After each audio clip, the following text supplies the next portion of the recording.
হিমসাগরের মা, বেশ ভালোই তো বৌমা এনেছো গো। কানা নয়, পোকা ধরা নয়, এত অল্প বয়সে কি মিষ্টি একটা আম।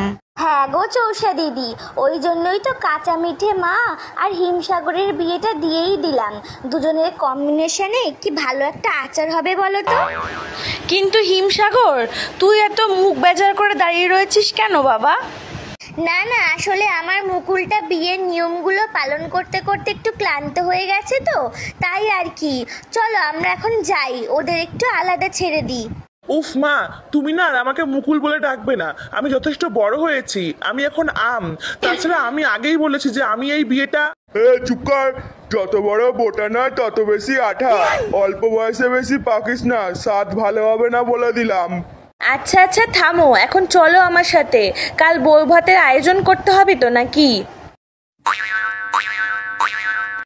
দেখো কাঁচা মিঠে, আমি শুধু আমার বাবা মার জোর করাতে তোমায় বিয়ে করেছি। এর থেকে বেশি কিছু আশা করবে না আমার থেকে। আমি শুধু আমার আম্রপালিকেই ভালোবাসি। আমি তোমার সাথে মিলে আচার হতে চাই না, আমি আম্রপালির সঙ্গে মিশে ম্যাঙ্গো জুস হতে চাই। কি বললে? তুমি আমার মতো একটা ভালো জাতের আম ছেড়ে ওই হাইব্রিড মালটার পেছনে পড়ে আছো? একটা মিশ্র প্রজাতির আম কোথাকার।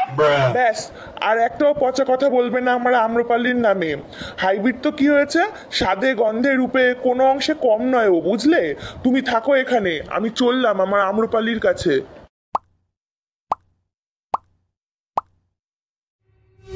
চোষা না মল্লিকা না নই নই রে ফজলি, খেলি চিনিমিনি মন নিয়ে আম্রপালি।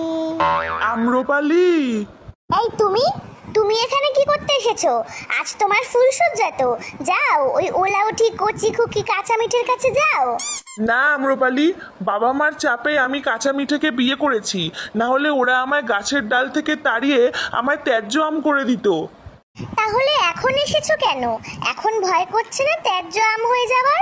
না, কারণ আমি বুঝতে পেরেছি আমি তোমায় ছাড়া বাঁচবো না। করে দিক আমায় ত্যায্য আম, আমি আর ওই গাছের ডালে ফিরবো না। আমি তোমার সাথে তোমাদের গাছের ডালেই ঘর জামাই হয়ে থাকবো। এই শোনো, তোমার বিয়ের খবর পাওয়ার পরে থেকেই না তোমার থেকে আমার মনের আঠা উঠে গেছে। তার উপর আবার নিঃস্ব হয়ে এসেছো আমার কাছে। আমার কাছে না এই খোসা ছাড়ানো ত্যায্য আমের ভালোবাসার কোনো দাম নেই।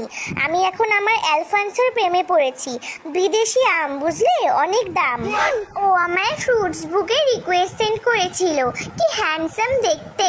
তারপর থেকেই চ্যাটিং শুরু হয় আমাদের। তুমি এখন যাও, আমার এখন কয়েকটা রিলস বানিয়ে আমার অ্যালফান্সোকে সেন্ড করতে হবে।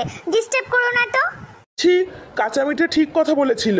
একটা হাইব্রিড মাল, মিশ্র প্রজাতি যখন যাত্রার সাথে মিশে যায়, হাট। এই, ওটা ল্যাংড়া না? যাই, ওর সাথেই একটু দুঃখের পোকাগুলো শেয়ার করে একটু হালকা হয়ে নি বরং। তুই না বোম্বাই, তোর দ্বারা কিচ্ছু হবে না। এখনো পর্যন্ত একটা বিয়ে করতে পারলি না। আর আমায় দেখ, বউ থাকতে ওই যে হিমসাগরের মালটা আম্রপালি, ও তো আমার প্রেমে হাবুডুবু খাচ্ছে রে। কিন্তু আম্রপালি তো জানে যে তুমি বিবাহিত। আরে ধুর, ও জানে না কি আমি ল্যাংড়া, ও জানে আমি অ্যালফান্সো। বিদেশি মাল ভেবে বেশ ভালোই আঠা লাগাচ্ছে আমায়। এই দেখ, ফ্রুটস বুকে অ্যালফান্সোর নামে ফেক অ্যাকাউন্ট খুলে বেশ ভালোই চ্যাটিং চালাচ্ছি আম্রপালির সাথে। কিন্তু ল্যাংড়াদা, মল্লিকা বৌদি যদি জেনে যায় তাহলে? বাদ দে তো, সবসময় মনে রাখবি, ডর কে আগে জিত হ্যায়। আরা বেটা ল্যাংড়া, আজ তোর প্রেম পর্ব শেষ করব আমি। এখন এই প্রমাণ সহ মোবাইলটা যাবে মল্লিকা বৌদির কাছে, আর আমি যাই আমার কাঁচা মিঠের কাছে। আর বাকি রইল আম্রপালি, তুই থাক তোর ওই ফেক অ্যালফান্সো বিদেশি ল্যাংড়ার আশায়। কি দিল তো তোমার আম্রপালি ভালোবাসার খোসা ছাড়িয়ে? তুমি ঠিক বলেছিলে কাঁচা মিঠে, ওই আম্রপালি আমার ভালোবাসার যোগ্যই নয়।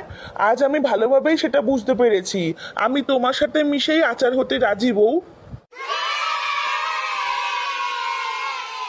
নিজের গাছের বউ থাকতে পরের গাছের ডালে ছুকছুকানি নিয়ে এবার পুরো শরবতে গুলে মর হতে ছায়া।